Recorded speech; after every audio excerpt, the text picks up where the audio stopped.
Երեք լարված սակայն Միքայել Սրբազանին թույլ չտվեցին, որպեսզի նա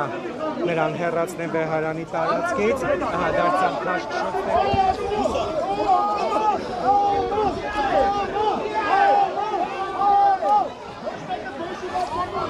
Կադրում ձեր տեսնում եք ինչպես քաղաքացիները, ովքեր փորձում են մտնել նորից Վեհարան եւ իրենց աջակցությունը հայտնել,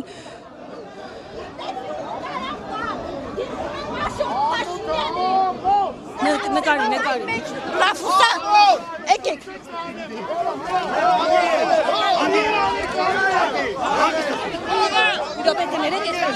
հարգելի հետևորդներ, կադրում երևում է թե ինչպես հոգևորականների ու ոստիկանների միջև մի վարքյան գաշկշոց տեղի ունեցավ։ դիմում եմ